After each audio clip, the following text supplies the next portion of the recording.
The 90s were a golden era for Japanese motorcycles, a decade where innovation met bulletproof engineering. Did you know that by the mid-90s, Japan was producing more motorcycles than the rest of the world combined? From reliable commuters to road-shaking superbikes, these machines were built with a kind of durability that still turns heads today. Riders bought them new, put hundreds of thousands of miles on them, and many of these bikes are still running strong decades later. In this video, we'll dive into 15 Japanese bikes from the 90s that last forever. And some might surprise you. Revving into number 15, Suzuki Bandit 1200, 1996. If there was one word that defined the Suzuki Bandit 1200, it was raw. This bike didn't come with fancy electronics, high-tech gimmicks, or futuristic styling. What it did come with was a massive air-cooled four-cylinder engine pulled straight from the legendary GSX-R1100. Tuned for torque and usable power, this beast delivered a wall of thrust that made every ride feel like a street fight. It wasn't refined, it wasn't polite, it was a hooligan, and riders loved it for that. We're talking about a motorcycle that could cruise all day without complaint, then tear up a back road with a twist of the throttle. With around 100 horsepower and torque for days, the Bandit was fast enough to embarrass sport bikes of its era. But what really made it special was its simplicity. Carburetors, air cooling, minimal electronics. This meant fewer things to go wrong. Owners discovered something shocking. These bikes could rack up well over 100,000 miles with little more than oil changes and valve checks. And even today, nearly 3 decades later, you can find these bikes running strong. A well-kept Bandit 1200 can be had for around $3,000 to $5,000, making it one of the best bang-for-buck machines in the used market. It's a bike that became a cult classic. Riders called it the poor man's superbike because you got GSX-R power with UJM practicality. You could strap luggage on it, commute daily, or rip the highways at triple-digit speeds, and it would just keep going. But the Bandit was not alone in defining the 90s. Suzuki had another machine that proved itself nearly indestructible, but with a calmer personality. Cruising in at number 14, Suzuki GSX750, 1998. While the Bandit shouted and flexed its muscles, the Suzuki GSX750 was the quiet hero of the 1990s. This bike didn't scream for attention. It didn't have cutting-edge specs or a flashy name. What it did have was something far more valuable, reliability that bordered on legendary. The GSX750 was built with a simple air and oil-cooled inline-4 that produced just around 85 horsepower. Not earth-shattering, but incredibly smooth and easy to live with. It was the kind of bike that just worked, day after day, week after week, year after year. In fact, owners often compared it to a Toyota Camry on 2 wheels, not flashy, but absolutely unstoppable. And because it wasn't overstressed, the GSX could easily outlast its rivals. Engines running past 80,000 or even 100,000 miles were common with only basic care. No major design flaws, no ticking time bombs. Just straightforward Japanese engineering at its best. What's even better? The GSX750 was affordable then, and it's affordable now. Back in the 90s, it cost less than many high-performance machines, making it the perfect first big bike for countless riders. Today, you can still pick one up for around $2,000 to $3,000 in solid condition. A bargain for a bike that can outlive its owners. But here's the secret. Beneath its calm exterior, the GSX had a sporty streak. With a solid chassis, good brakes, and classic naked bike ergonomics, it was just as happy carving corners on a Sunday as it was commuting through city traffic. So while the Bandit was the rowdy street fighter, the GSX750 was the dependable brother. Together, they defined what Suzuki was all about in the 1990s. Motorcycles that last forever. And just wait until we get to the Kawasaki machines. From this era, that's where things get really interesting. Charging up to number 13, Kawasaki ZRX1100, 1997 to 2000. When the Kawasaki ZRX1100 hit the streets in the late 90s, it was like a time machine wrapped in speed. Inspired directly by the iconic Eddie Lawson replica superbikes of the 1980s, this machine combined retro style with brutal power. And let's be clear, this wasn't just some nostalgia piece. This was a legitimate street bruiser, and it quickly earned a reputation for lasting forever.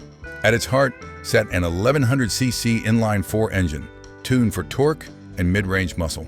It produced around 100 horsepower which might sound modest compared to cutting-edge race replicas of the era, but the delivery was what made it special. Twist the throttle at 3,000 RPM, and the ZRX leapt forward with authority. It was the kind of roll-on power that made highway passing almost too easy. And the looks? Let's talk about those. The square headlight, beefy tank, and muscular stance gave it that old-school superbike feel, but underneath was modern reliability. No finicky electronics, no fragile parts, just Kawasaki engineering at its strongest. Owners quickly discovered these bikes could easily run well past 100,000 miles with only routine care. Today, the ZRX1100 has become a collector's favorite. Prices range anywhere from $4,000 to $7,000, depending on condition. And they're climbing because riders know this bike is a true legend. It's comfortable, fast, durable, and packed with character, something not all sport bikes of the era can claim. We're just getting started, but before we go on, please like this video and subscribe to our channel. You'll be glad you did. But Kawasaki didn't stop with one retro-inspired winner. They had another machine, built for riders who wanted classic looks with even more everyday usability. Kicking up dust at number 12, Kawasaki Zephyr 750, 1991 to 1999. If the ZRX1100 was the muscle-bound bruiser, the Kawasaki Zephyr 750 was the understated gentleman. This bike was Kawasaki's love letter to the UJMs of the 1970s, but with a critical difference, it was built with 1990s reliability and engineering. That made it a bike that not only looked retro, but one that could outlast nearly everything else on the road. Powered by a 750cc air-cooled inline-4, the Zephyr wasn't about blistering speed. It made a respectable 75 horsepower delivered in the smoothest way imaginable. The throttle response was friendly, the handling was predictable, and the ergonomics made it comfortable enough to ride all day. It wasn't intimidating, it was inviting. Today, the Zephyr remains one of the best bargains in the used market. You can pick one up for as little as $2,000, while pristine, low-mileage examples fetch closer to $4,000. That's pocket change for a motorcycle that offers timeless styling and bulletproof reliability. And here's the fun part. While the Zephyr wasn't marketed as a performance machine, riders soon discovered it could hold its own on twisty back roads. It wasn't flashy, but it was honest. A true motorcyclist bike. And next up, well, Yamaha had something to say about reliability, and their offerings became legends in their own right. Burning rubber at number 11. Yamaha TDM 850, 1991 to 1999. The Yamaha TDM 850 was a motorcycle that confused riders at first glance, and then completely won them over. And back in the early 90s, this machine didn't fit neatly into categories. It wasn't a pure sport bike, it wasn't a touring bike, and it wasn't a dirt bike either. Instead, it was something new, a tall, upright do-it-all machine that felt years ahead of its time. Today, it's recognized as one of the most durable and most useful bikes of the decade. At its heart was an 850cc parallel twin, borrowed from the TRX, making around 75 horsepower. That doesn't sound earth-shattering, but the delivery was beautifully smooth. It had torque everywhere, enough to cruise highways at speed, carve up mountain roads, or even handle rougher back roads without breaking a sweat. The upright stance and wide handlebars gave riders incredible control, and the riding position meant you could rack up hundreds of miles without fatigue. What really made the TDM shine, though, was its durability. Owners discovered you could push this bike hard, neglect it a little, and it would just keep going. Engines with over 100,000 miles aren't rare, and that's because Yamaha engineered this thing to survive. Prices today range from $2,000 to $4,000, making it one of the best hidden gems from the 90s. Collectors might overlook it, but riders in the know snatch them up quickly. Because while sport bikes stole the spotlight back then, the TDM 850 quietly built a reputation for being unstoppable. And as strange as the TDM was, Kawasaki had a machine in the same decade that went in the complete opposite direction, pure speed. A bike that was so fast, it dominated the early 90s like nothing else. Breaking through at number 10, Kawasaki ZZR1100, 1990 to 2001. Before the Hayabusa, before the Blackbird, there was the Kawasaki ZZR1100. When it launched in the early 90s, it wasn't just fast, it was the fastest production bike in the world. We're talking about a motorcycle that could hit 175 miles per hour at a time when most cars struggled to hit 100. riders were blown away and rivals were left scrambling. Under the fairings sat an 1100cc inline 4 producing 150 horsepower. That was insane for the era. But what made the ZZR truly legendary was how it blended that speed with long-distance comfort. Unlike many superbikes of the time, you could cruise all day on the ZZR thanks to its roomy ergonomics and stable chassis. It was fast, but it was also refined. Durability? The ZZR had it in spades. Engines easily surpassed 100,000 miles, and owners loved how it required little more than oil, tires, and fuel to keep running. It was the ultimate sport touring missile, and even today, many still use them as reliable long-haul machines. Back in the 90s, a brand new ZZR1100 cost around $10,000. Today, used prices float between $3,000 and $5,000, depending on condition. That's an absolute steal for a bike that was once the king of speed.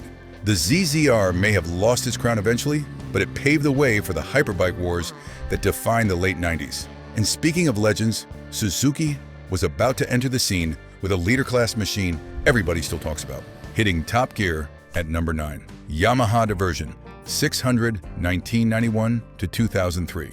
The Yamaha Diversion 600 was never the loudest or the fastest bike of the 90s. In fact, many riders back then overlooked it in favor of sporty-air machines. But here's the truth. The Diversion was one of the most reliable, affordable, and practical motorcycles Japan ever built. And decades later, riders still celebrate it as a bike that simply refuses to die. Powered by an air-cooled 4-cylinder engine making around 60 horsepower, the Diversion was not chasing records. What it did instead was deliver smooth, linear power that was perfect for commuting, light touring, and everyday riding. It wasn't intimidating, it wasn't fragile, and it wasn't expensive to run. It was, quite simply, a workhorse. This bike's biggest strength? Simplicity. The engine was understressed, parts were cheap, and maintenance was easy. Owners found that the Diversion would happily cross 100,000 miles with only basic servicing. It didn't break, it didn't complain. It just kept going, rain or shine. Back in the 90s, a new Diversion 600 cost around $5,000. Today, you can find used examples for as little as $2,000, and they're still in excellent shape. That's how tough these bikes are. Even budget-minded students and daily commuters can pick one up and get years of service out of it. It wasn't glamorous, but it was honest. And that honesty gave it a cult following. Riders realized you don't always need superbike power. Sometimes what you need is a machine that never lets you down. And if the 600 was the humble workhorse, Yamaha built a bigger brother in the mid-90s that could cover entire continents while keeping the same indestructible DNA. Full throttle at number 8. Yamaha XJ900 S Diversion, 1994 to 2004. Now, if the 600 was the budget-friendly commuter, the Yamaha XJ900 S Diversion was the grown-up world touring version. Released in the mid-90s, this was Yamaha's answer for riders who wanted a motorcycle that could eat up thousands of miles without breaking a sweat.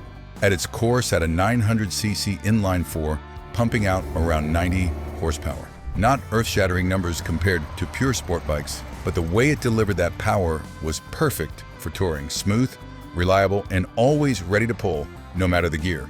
Riders praised it for being a bike that could cruise at high speeds all day long, yet still handle city traffic with ease. Price-wise, a brand new Diversion 900S cost around $9,000 back in the 90s. Today, you can still find them between $3,000 and $5,000. And here's the best part. They're often in great condition because most owners use them for long-distance touring rather than thrashing. And while Yamaha focused on building touring tanks like the Diversion, Honda was busy crafting one of the most legendary everyday road bikes of the decade. One that still gets called the Swiss Army knife of motorcycles. Hammering down at number 7. Yamaha XJR1200, 1994 to 1999. The Yamaha XJR1200 was one of those motorcycles that just looked like it could snap chains. Big, heavy, and brutally strong, it embodied the spirit of the ultimate Japanese muscle bike. Launched in the mid-90s, this was Yamaha's answer to the demand for huge, simple, and old-school power. At the heart of the beast was a massive air-cooled 4-cylinder engine, a 1200cc monster pushing out over 98 horsepower and a wall of torque. What made it special wasn't just the power, but how it delivered it. Smooth, relentless, and unstoppable. The engine was derived from earlier bulletproof Yamaha designs, tuned for more mid-range punch, which made it perfect for real-world riding. Back in 1994, a brand new XJR1200 would set you back around $8,000. Today, good examples hover around $4,000 to $6,000, depending on condition. And the best part? They still look and feel like a pure muscle bike, not a softened retro. This wasn't a machine for beginners. It was big, heavy, and demanded respect. But if you wanted a bike that felt like a Japanese street brawler with an engine that would outlive its owners, the XJR1200 was the real deal. And while the XJR was flexing its muscle on the streets, another Yamaha was busy rewriting what a sport bike could do. A bike so advanced, so fast, that it became a legend of the 90s. Pushing limits at number 6. Yamaha FZR 1000 EXUP 1989 to 1995. Enter the Yamaha FZR1000 EXUP, a bike that didn't just join the superbike arms race, it changed it. Even though it debuted in the late 80s, its reign and impact carried straight through the 90s, making it one of the most important sport bikes of its era. The secret was in its name, EXUP. This stood for Exhaust Ultimate Power Valve, a revolutionary Yamaha system that adjusted exhaust flow for maximum torque at low RPMs and full power at high RPMs. The result? A bike with a brutal top end, but also surprisingly usable mid-range, something early litter bikes usually lacked. Its liquid-cooled inline-4 made around 145 horsepower, which was insane at the time. But it wasn't just power. The frame was a Delta box design, light and rigid, giving riders razor-sharp handling. Reviews in the 90s often described it as a bike that felt a decade ahead of everything else. Back in the early 90s, the FZR1000 EXUP sold for around $10,000. Today, it's becoming a classic. Prices range from $4,000 for tired examples up to $8,000 for clean original bikes. And speaking of icons, while the FZR showed us the future, Honda was busy building a legendary super sport tourer that balanced speed, reliability, and everyday comfort in a way few bikes ever have. Revved up and ready at number 5. Honda Africa Twin XRV750, 1990 to 2000. The Honda Africa Twin XRV750 wasn't just a motorcycle. It was a machine built for legends. Inspired by Honda's dominance in the Paris-Dakar Rally, this bike came straight from the desert racing DNA, but tuned for real-world long-distance riders. If you wanted a bike that could cross Africa, Europe, or America without complaint, this was it. Under the fairing sat a rock-solid V-twin engine, 748cc, air and oil-cooled, making just under 60 horsepower. By today's numbers, that doesn't sound like much, but here's the secret: reliability over raw power. This engine would run forever. Thousands of riders reported hitting over 100,000 miles with nothing more than basic service. That's why the Africa Twin became a symbol of trust. Back in 1990, a brand new Africa Twin would cost around $7,000 to $8,000. Today, good examples in the used market easily go from $5,000 to $10,000, especially since they've become collector icons. This wasn't a flashy machine. It wasn't about speed. It was about confidence, knowing that no matter where you went, your bike wouldn't fail you. That's why riders still chase these today. And while the Africa Twin was carrying riders across continents, Honda was also quietly building another 90s beast, one that didn't chase dirt, but instead dominated the highways, flying past the pack at number 4. A Honda XJR1100 Pan-European, 1990 to 2002. If the Africa Twin was about global adventure, the Honda XJR1100 Pan-European was about endless highway comfort. Released in 1990, this bike instantly earned a reputation as the touring tank. Why? Because it combined big power, bulletproof reliability, and serious range in one package. At the core was a liquid-cooled V4 engine, 1091cc, pumping out over 100 horsepower with smooth, linear delivery. This wasn't a bike about sharp thrills. It was about covering 500 miles in one go, arriving relaxed and ready for more. With shaft drive, huge fairings, and a massive fuel tank, the XJR1100 was practically built for iron butt riders. And let's talk reliability. Owners called this bike unbreakable. Many examples have easily cleared 200,000 miles, some even more. The engine, transmission, and shaft drive were practically indestructible, needing only routine servicing. That's why police forces and long-distance tourers across Europe and America swore by it. Back in the early 90s, a new 1100 cost around $11,000. Today, used models can still be found between $3,000 and $6,000, a bargain for a machine that can outlast most modern tours. This was the Honda philosophy at its finest. Build it strong, build it smart, and build it to last forever. And if the CZR1100 was the touring tank of the 90s, wait until we move to best 3 tourers of all time. Machines that redefined what luxury motorcycling meant. But before we go on, don't forget to click like and subscribe to our channel. You'll never regret the fact that you did. Now let's go. Carving through the ranks at number 3. Honda CB750, 1992 to 2003. The do-it-all UJM that refuses to die. If there was ever a bike that defined practicality in the 90s, it was the Honda CB750. This was the ultimate universal Japanese motorcycle. Simple, reliable, and built like a tank. It didn't try to be flashy. It didn't try to dominate racetracks. Instead, it delivered what riders truly wanted: a motorcycle that starts every time, runs forever, and can do just about anything. The heart of the CB750 was an air-cooled inline-4 engine producing around 75 horsepower. On paper, not a rocket. But in the real world, this thing just kept going. Many owners still ride theirs today with over 100,000 miles on the clock, with nothing more than oil changes, valve checks, and the occasional carb tune. It handled daily commutes, weekend rides, and even long-distance tours. Its ergonomics were comfortable, the power was smooth, and the maintenance was almost laughably easy. Honda engineered it with durability as the priority, which is why riders call it a forever bike. Back in the early 90s, a new CB750 cost around $6,000. Today, you can still pick one up in great condition for $3,000 to $5,000. That's insane value for a motorcycle that could easily last another decade. But while the CB750 was all about practicality, Honda was simultaneously cooking up a bike that would shake the entire superbike world in the very same year.